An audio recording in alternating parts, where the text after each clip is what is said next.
He slapped me so hard I tasted blood, but the real wound was deeper. My own brother, the one I once admired, broke me in front of everyone. I thought my heart would never beat steady again. Betrayal burned hotter than pain. That night, something inside me changed.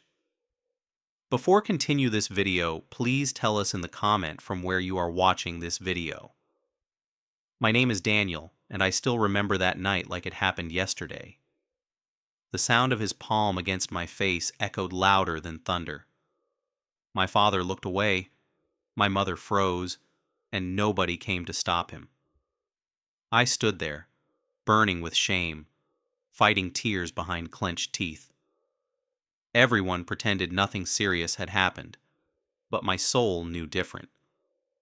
I walked to my room with heavy steps, my jaw aching, my pride torn apart. Alone, staring at the ceiling, I asked myself what I did wrong. Was I so small, so worthless, that my brother needed to crush me? I wished someone had defended me, but silence filled every corner instead.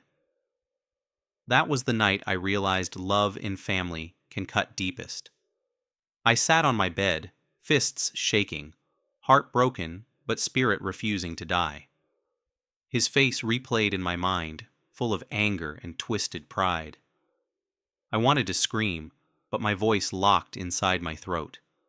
My journal lay open, blank pages waiting for my trembling hand.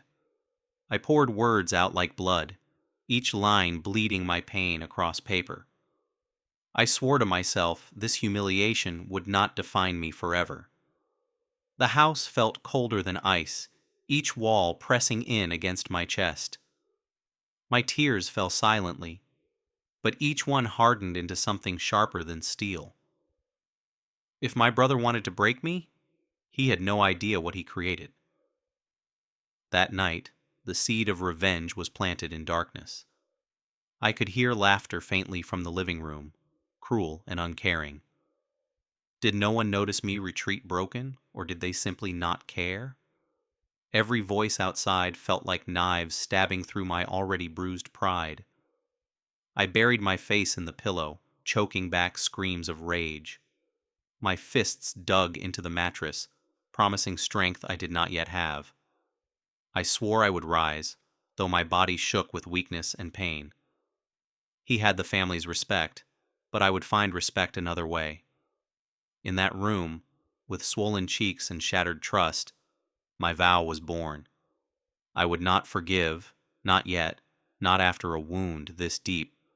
My brother's slap was not the end of me, only the beginning. The silence of the house whispered truths I didn't want to accept. My parents avoided me, pretending peace still lived under this broken roof. I lay awake, eyes open wide, staring into the endless darkness. Every breath felt heavy, carrying the weight of disappointment and betrayal. The bruise on my face burned, but my heart burned even more. Anger and sorrow fought inside me, a war I couldn't yet control. I knew tomorrow they would all smile as if nothing had happened. But I would never smile the same way, not after that night.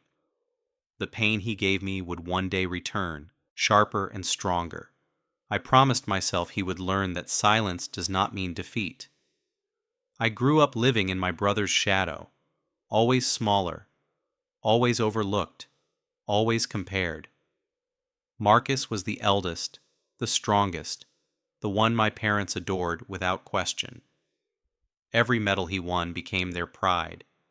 Every mistake he made quietly excused. My own victories felt invisible, like dust swept under the rug. Teachers praised his leadership while I stood in the background, ignored and forgotten. Even neighbors spoke of him as if he were some golden sun. I tried to smile, tried to hide how invisible I felt, but it burned inside. Admiration turned into envy, and envy became a slow poison in me. When his hand struck my face, it was every shadow crushing down. That night, I finally realized my place in his story was broken. I remember standing on the soccer field, scoring the winning goal with joy. My friends cheered, clapping me on the back, calling me the hero of the match. Yet when we got home, my father asked only about Marcus's school exams. I stood there smiling, pretending it didn't matter, but it cut deep inside. Why was my joy always measured against my brother's shadow of perfection? I wanted one moment where I wasn't just the other son. Instead, Marcus bragged about his own day, and all eyes turned to him. I faded into the background, clutching my small victory in silence. That shadow grew heavier, darker, suffocating every piece of pride I tried to hold. The slap was not sudden. It was the final weight falling after years. At school, I lived beneath the same cloud Marcus created at home. Teachers reminded me constantly, "Your brother set the standard, you must keep up." Their words felt like chains, binding me to expectations I never chose. My test scores, even when high, were called not as good as Marcus's. Friends laughed when teachers compared me, thinking it was harmless, but it stung. I learned to hate the sound of my own name spoken after his. He was the yardstick, the measure, the golden boy who never stumbled. I was the shadow, the leftover light, too dim to be noticed fully. Every slap, every insult, every dismissal was built on years of comparison, and I carried it all until the night the shadow turned into pain. The betrayal in that slap was sharper because of everything that came before. It wasn't just about one moment of anger, but a lifetime of dominance. He had crushed me in ways that didn't leave bruises until that night. My mind played back years of being silenced, laughed at, overlooked, forgotten. The slap was proof he believed he owned me, body and spirit together. But that belief burned something inside me hotter than he could imagine. I saw him differently now, not just a brother, but an oppressor. That night, my envy melted into anger, and anger hardened into resolve. He thought I would crumble under his shadow, but he was wrong. I would rise, not as his echo, but as my own storm. At dinner, the night after the slap, no one said a single word about it. My cheek still burned, yet the silence burned hotter than any pain. Plates clinked, spoons scraped, and fake smiles filled the table with lies. My mother asked Marcus about his day, praising his every answer with pride. My father nodded along, ignoring the bruise that sat plainly on my face. I pushed food around my plate, wondering if I had become invisible to them. Even the smallest glance of care never once landed my way that night. Instead, laughter echoed like daggers, making me feel smaller with every sound. Silence was their weapon, and I was bleeding quietly where nobody looked. The wound of being ignored cut far deeper than my brother's hand. Relatives visited that week, and the whispers about me spread like fire in shadows. I overheard one aunt say, "Daniel has grown weak. He can't even stand tall." Another muttered, "Marcus is strong, a true leader, unlike his younger brother." Their voices stung, every word a reminder of how the family saw me. They looked at Marcus with pride, yet they looked at me with pity. My blood boiled as I carried trays for them, their eyes filled with judgment. I wanted to shout, to scream that they didn't know the truth. But I bit my tongue until it nearly bled, holding my anger inside. Their whispers told me I was nothing more than the house's quiet failure. Still, deep inside, the anger was growing like a storm ready to break. I walked into the kitchen to help my mother, hoping for comfort from her. But even she avoided my eyes, as if afraid to confront the truth. She stirred the pot, her silence heavier than any words she could say. My heart begged for her to notice, to tell me I wasn't alone. Yet all she said was, "Pass me the salt," like nothing had happened at all. The betrayal in her silence was worse than Marcus's hand across my face. A mother's love is supposed to protect, but hers felt distant, unreachable, gone. My chest ached as I realized the people closest to me chose peace over me. They wanted to preserve Marcus's image more than heal the wound he caused.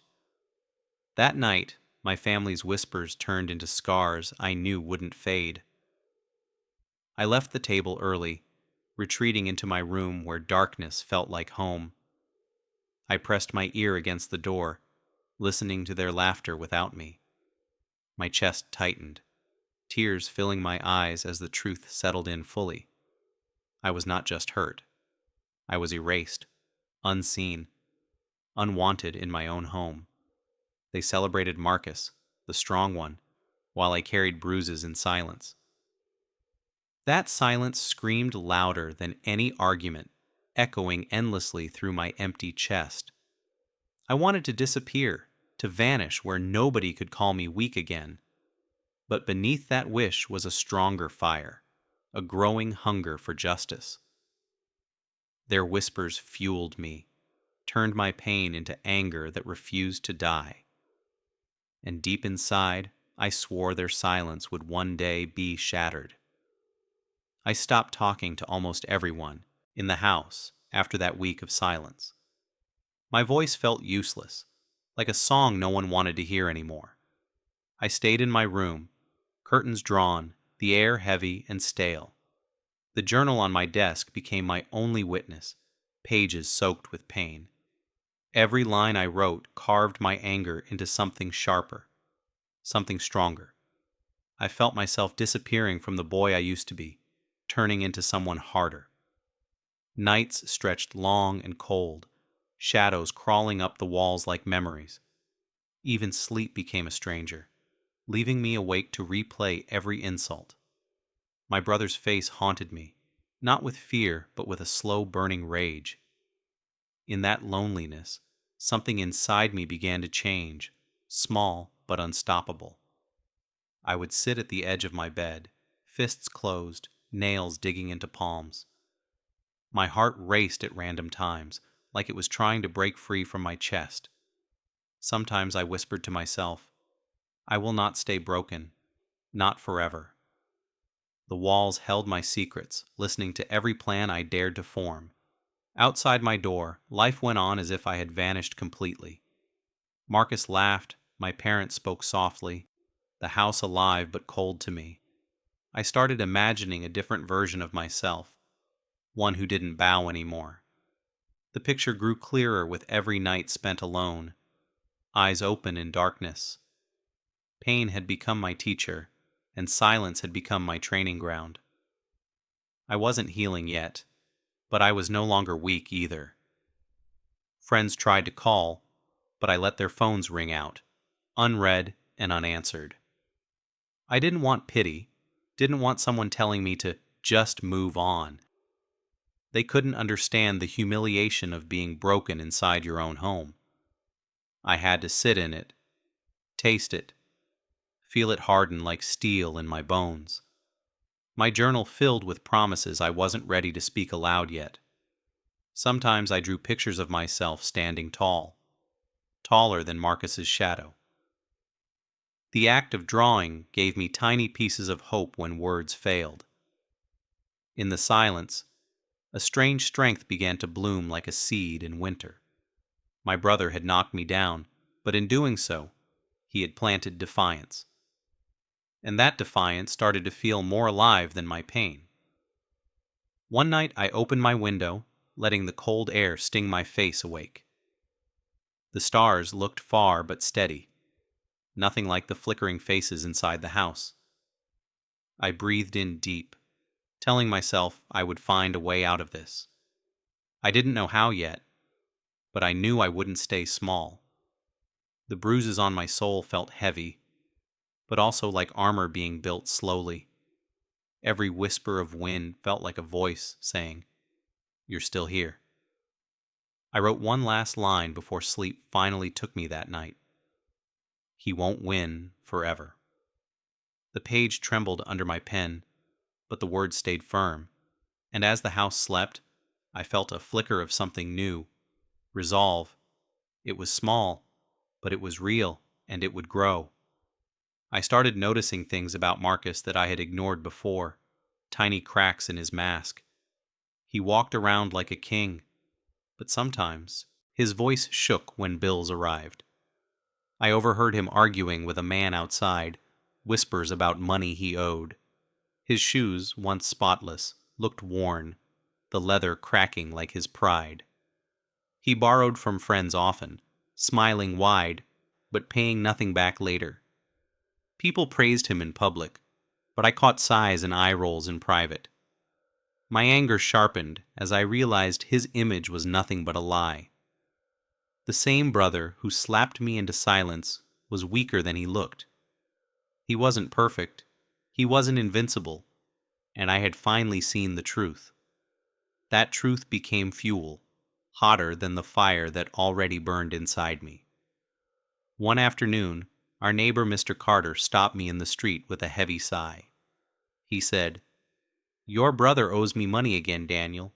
He promises but never pays."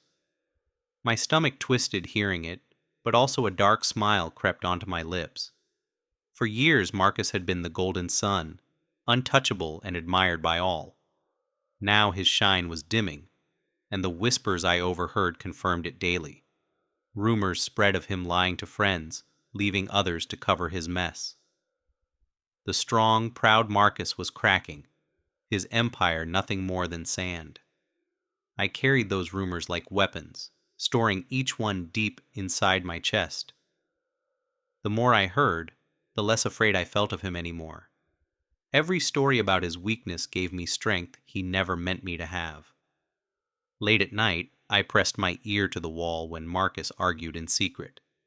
His voice was sharp, trembling, filled with panic he couldn't hide anymore. Words like debt, deadline, and last chance spilled into my ears like poison. I imagined the same hand that slapped me shaking over money he couldn't pay. My chest filled with a satisfaction I didn't know I could ever feel. The mighty brother was breaking, and I was the only one watching closely. My silence became my shield, keeping my thoughts hidden where he couldn't see. I knew one day his own lies would drag him into the open, and when that day came, I would be ready to stand tall. I didn't need revenge yet. I needed patience and proof he wasn't untouchable. Every whisper I heard about Marcus felt like justice slowly creeping through the cracks. People at the market complained he was arrogant, rude, and quick to cheat. Friends avoided lending him money, saying his promises had no weight anymore. Even at home, I noticed my father's eyes narrowing at Marcus's careless words. The same family that once worshipped him started seeing small glimpses of truth. It was subtle, but it gave me a taste of what was coming. My brother's kingdom was rotting, and the smell of decay reached even me. I wanted to be the one to reveal the whole truth in light. My scars would not be wasted, they would be sharpened into a blade. Soon, Marcus would feel what it meant to live in someone else's shadow. I almost broke under the weight of everything. But that was when Leah returned. She was my childhood friend, the one who used to laugh at my silly jokes. She found me sitting alone in the park, eyes heavy with silent pain. "Daniel," she said softly, "you've vanished into yourself, but I still see you." Her words cracked something open inside me, something I thought was buried forever. I wanted to look strong, but the tears spilled faster than I could stop. She didn't judge. She just listened, her presence warmer than anything at home. For the first time since the slap, I felt like I wasn't invisible anymore.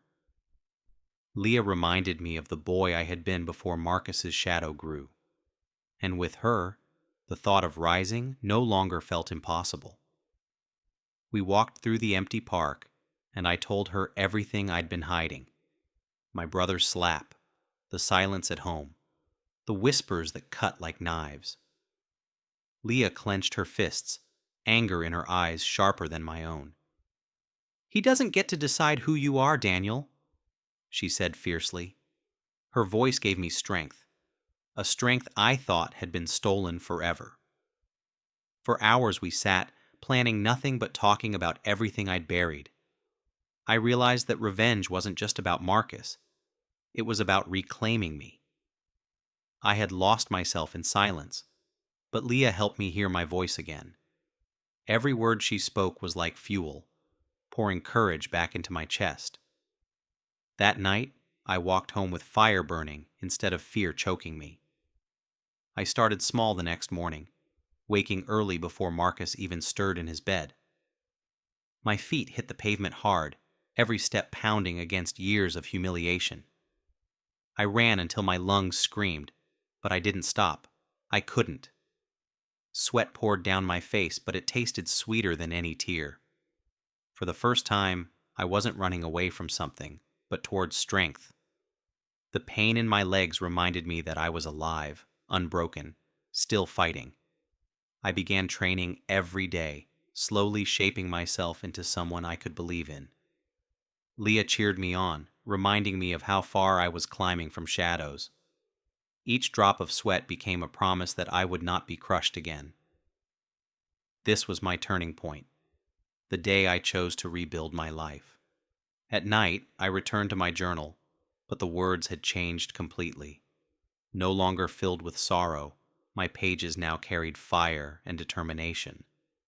I wrote about the man I would become, stronger than Marcus's grip. Every line carried purpose, every word building armor against the weight of betrayal. Leah's encouragement echoed in my head, telling me I could rise higher still. For once, my dreams felt reachable, no longer stolen by my brother's shadow. I looked in the mirror and saw not weakness, but the start of strength. The boy who was slapped into silence was becoming someone new, someone fierce. And I knew the fight was only beginning, but I was ready now. Tomorrow, Marcus would still be himself, but I would not be the same. Have you ever been hurt most by the person closest to you? I woke before sunrise, lacing my shoes as the world still slept in silence. My legs trembled from yesterday's run, but I pushed them forward again today. Every stride on the empty road felt like hammering nails into my old self. Sweat rolled down my forehead, stinging my eyes but sharpening my focus. With every step, I imagined Marcus's face fading further into the background. Leah's words stayed in my head. He doesn't decide who you are.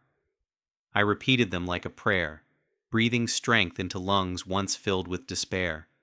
My fists tightened with every mile, the memory of his slap fueling me. I wasn't just training my body, I was training my spirit to stand. And with each sunrise, I felt less broken and more alive again. I joined a small boxing gym, nervous but desperate to learn how to fight. The coach looked me over and said, "You're carrying something heavier than weight." He handed me gloves, and the first punch nearly split my knuckles open. But instead of quitting, I welcomed the sting, letting it sharpen my focus. Every strike against the bag felt like pounding away Marcus's shadow piece by piece. My arms burned, but I didn't stop until sweat drenched me like rain. Around me, fighters shouted encouragement, their voices lifting me higher than silence ever did. Leah sat at the edge sometimes, smiling when I hit harder than before. In that gym, I found a place where pain became fuel for growth, and with every punch, I grew closer to the man I wanted to be. Nights were no longer wasted crying. They were spent sharpening my mind and spirit. I devoured books about strength, resilience, and stories of men who rebuilt themselves. Each story echoed inside me, teaching that scars were not shame, but proof of survival. I underlined sentences, whispering them like mantras, before drifting into restless sleep. My journal, once soaked with sorrow, now carried blueprints of hope and victory. I wrote about the day Marcus would face me and see my strength, The act of writing gave shape to the fire burning inside my chest. I began believing that I wasn't cursed to stay in his shadow forever. I wasn't healed yet, but I was no longer the boy he slapped down. I was climbing, slowly but surely, into someone he could never break again. I could see my reflection changing, not just in muscles, but in my eyes. Where there had once been fear, there was now something steady, unshakable. My parents barely noticed, too caught up in Marcus's life to see mine shifting. But that didn't matter anymore. I no longer craved their approval or praise. Every bruise on my knuckles was a medal, every drop of sweat a victory. Leah's encouragement became the rope I held when the climb felt too steep. With her voice and my determination, I felt like chains were finally breaking. I was still Daniel, but no longer invisible, no longer small in my own story. The brother who once towered over me now looked smaller from where I stood. And I knew my journey was just beginning, but my courage was real. The storm came back one evening when my mother defended Marcus during another heated argument. He had skipped paying bills again, leaving our father furious, but she still took his side. Her words struck me harder than his slap had, slicing through whatever peace I'd built. "Marcus is under pressure," she said, ignoring the weight I had carried alone. My fists clenched at my sides, shaking with the urge to scream at her. Couldn't she see the truth? Couldn't she see the cracks that had grown so wide? Instead, she turned to me with disappointment, telling me to show more respect. My chest burned, not with shame this time, but with fury she could not silence. The wound reopened, but instead of breaking me, it hardened me further. I walked away knowing my revenge wasn't destruction. It would be dignity reclaimed. The rain outside that night matched the chaos storming inside my chest. Lightning lit the sky, thunder roared, and my reflection glared back from the window pane. I whispered to myself, I am not invisible anymore, and I will not bow. Every drop of rain that pounded the glass felt like my own heartbeat rising. I replayed my mother's words, realizing love alone couldn't blind me anymore. I didn't need her approval, her excuses, or her silence covering his sins.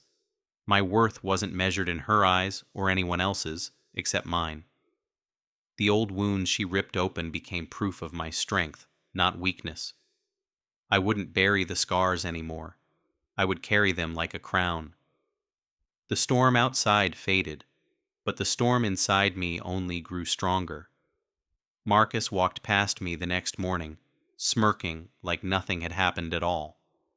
His arrogance had returned, but for the first time, it didn't shake me.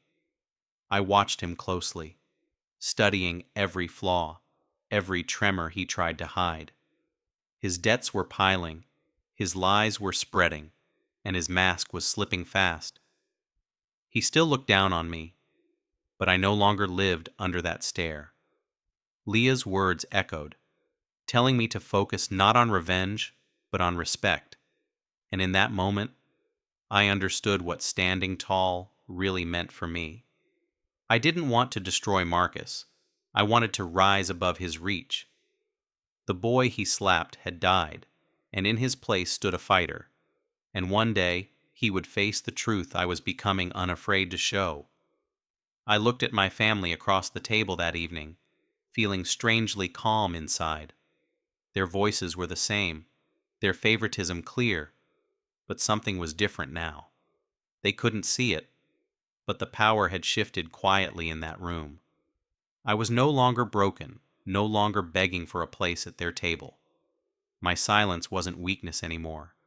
It was the ground shaking before the quake.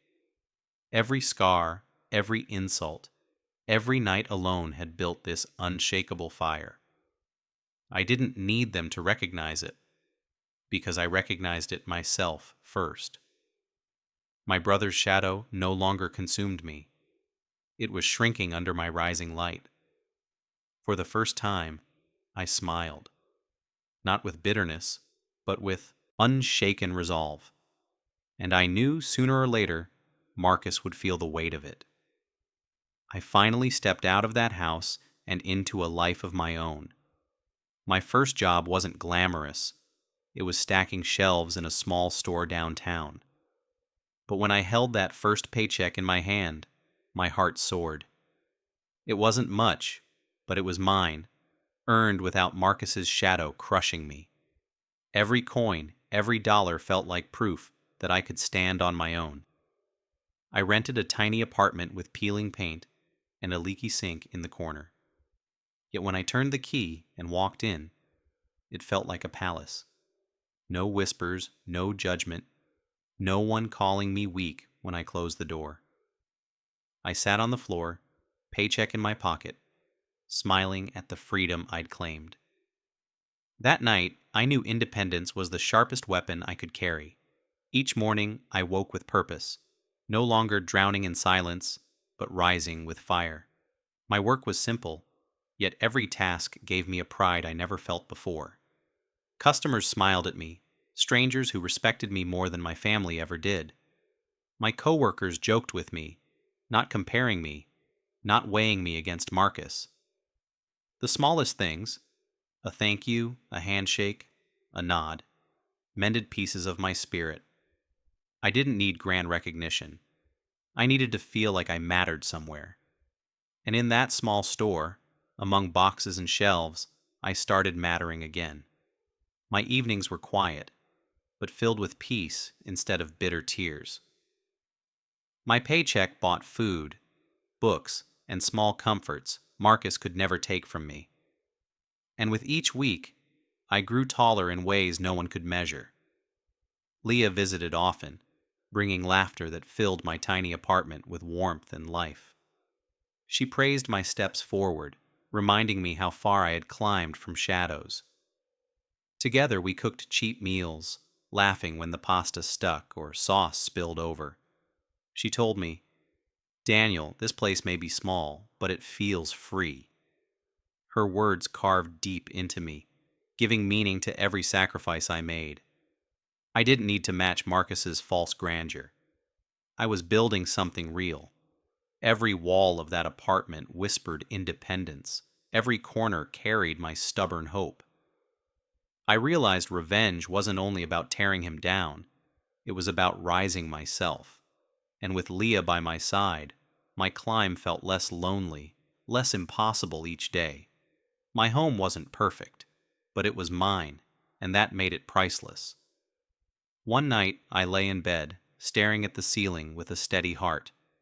I thought about the slap, the whispers, the silence that nearly destroyed me.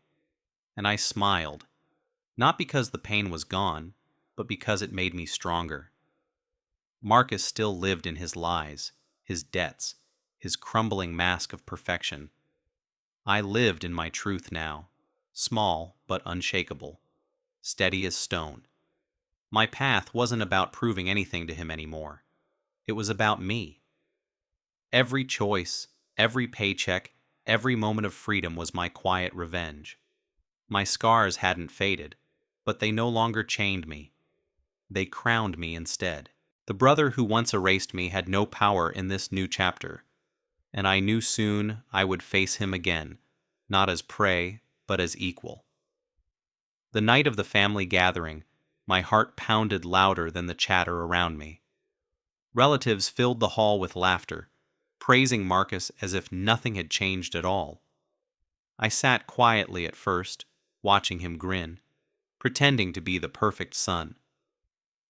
Every story he told was polished, every word dripping with false pride. My parents beamed at him, ignoring the storm building in my chest. I clenched my fists under the table, feeling the old sting of his slap. But this time, I wasn't the broken boy who ran to hide in silence. I had scars, I had strength, and I had truths sharper than knives. The weight of years pressed down, but my courage pressed back even harder. Tonight, I wasn't here to listen. I was here to finally speak. When I rose to my feet, the room fell into an uneasy hush. I looked around, meeting the eyes of people who once whispered I was weak. My voice didn't shake when I said, "It's time you all knew the truth." Marcus laughed, but I saw a flicker of fear he couldn't quite hide. I told them about his debts, his lies, his betrayal of every friend who trusted him. Gasps filled the air as I laid out what I'd heard and seen. The golden son you praise has been living on borrowed respect and broken promises. My father's face tightened. My mother's smile froze, the relatives whispering in shock. Marcus's mask cracked under the weight of words he couldn't escape anymore. For the first time in my life, their eyes weren't on him. They were on me. Marcus stood, trying to tower over me, his fists trembling with fury he couldn't contain. He shouted, "You think you can shame me? You're nothing without this family." His words struck hard, but they didn't break me like they once had. I looked him dead in the eye and said, "I am everything without you." The silence afterward was heavier than any slap he had ever given me. My chest heaved, not with fear, but with pride I'd built brick by brick. He lunged forward, but my father's hand stopped him before he reached me. Even he could see Marcus's rage had no defense against truth anymore. I stood tall, unshaken, while Marcus's power collapsed like dust in front of everyone. That night, the shadow I lived under finally shattered in front of them all. I walked out of the hall, leaving whispers and gasps behind me like ashes. My feet felt light, each step carrying the weight of years finally lifted. I had spoken, I had stood, and I had torn down the mask he wore. The world outside was cool and still, the night sky vast above me. For the first time, I felt taller than Marcus, taller than his shadow. Leah met me outside, her smile wide, her eyes shining with pride. "You did it," she whispered, and my chest filled with a calm I never knew. The boy who was slapped had turned into a man who refused to bow. My family might never be the same, but I would never be small again. And as I walked into the night, I knew my revenge was complete. The morning after the confrontation, silence wrapped around me like a heavy cloak. My phone buzzed with messages, some from relatives shocked, others too afraid to speak. My father hadn't called, my mother hadn't visited, and Marcus stayed quiet in defeat. I stood by my window, staring at the street below, wondering what I'd lost. Yes, I had spoken the truth, but the cost felt sharp in my chest. Family ties stretched thin, love replaced by tension that might never heal again. Leah told me, "You did what you had to do." Yet I still wondered, did revenge make me stronger, or did it make me even more alone? The victory tasted bittersweet, like fire that warmed me but burned me too. I had won my moment, but the scars of war remained across my soul. At work, people noticed something different in me, though they couldn't place what it was. My back was straighter, my voice firmer, but my smile rarely reached my eyes. Customers praised my service. Co-workers clapped my shoulder, but the emptiness lingered within. No one there knew the price of speaking truth against your own blood. Nights stretched long again, but this time filled with reflection instead of despair. I replayed my words at the gathering, wondering if they had cut too deep. Marcus was unraveling, his reputation falling fast, yet I felt no joy watching it. Instead, I felt the weight of being the one who tore him down.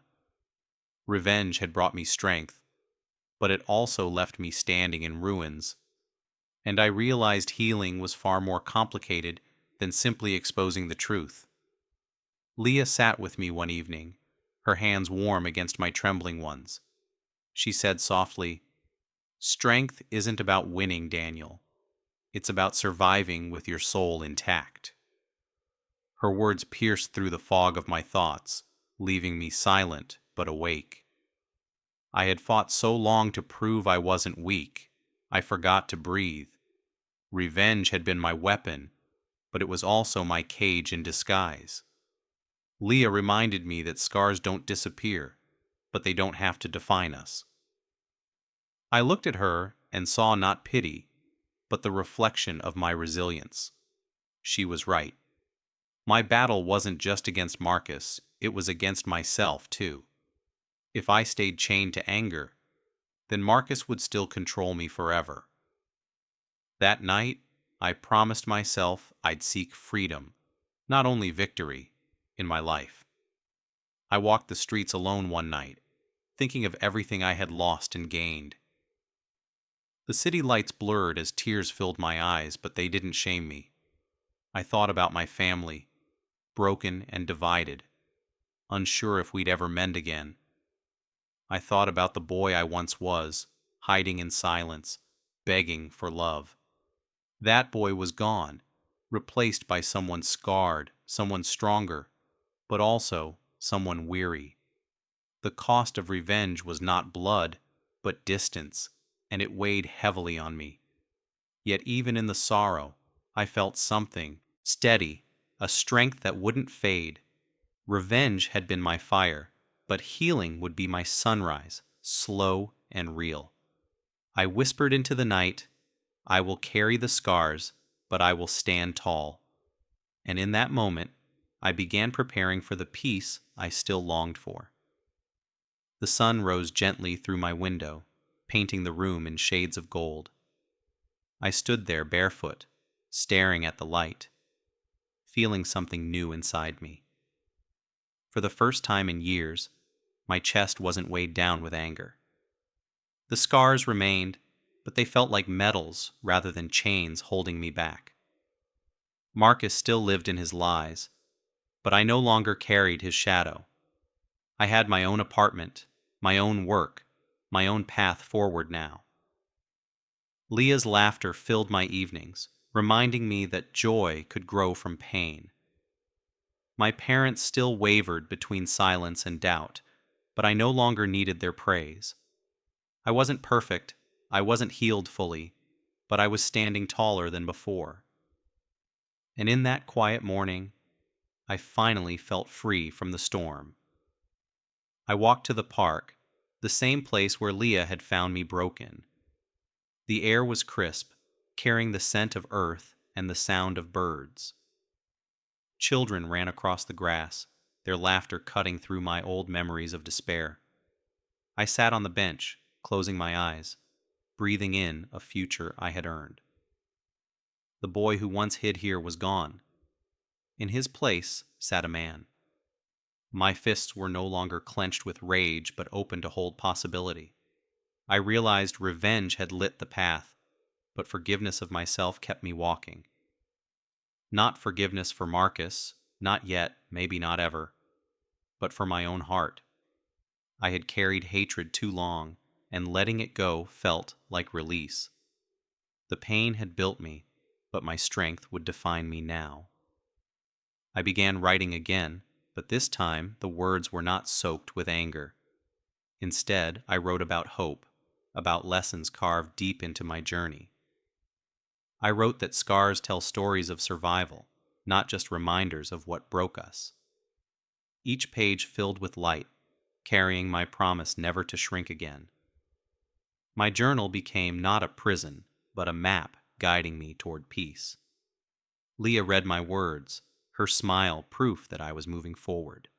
She told me, "Daniel, you've turned pain into power, and power into purpose."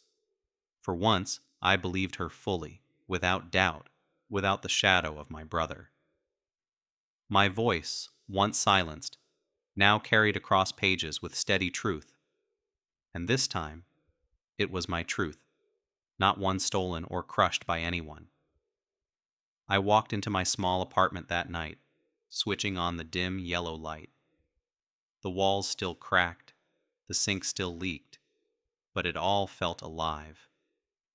This was the life I had built, broken piece by broken piece rebuilt. I smiled, placing my journal on the table, ready for the next chapter. My journey wasn't about revenge anymore. It was about rising even after falling. Marcus might still sneer, still crumble, still fail in his own quiet battles. But I was no longer waiting for him to fall. I had already risen. My scars weren't endings, they were beginnings, proof of the storms I survived. The brother who slapped me once could never erase the man I'd become. And in that truth, I finally stood tall, stronger than I ever dreamed. If this story gave you strength, please give it a like. Comment below. Do you think revenge ends with truth or with forgiveness? Share this story with someone who needs courage to rise after betrayal. And subscribe for more true stories of family, betrayal, and healing.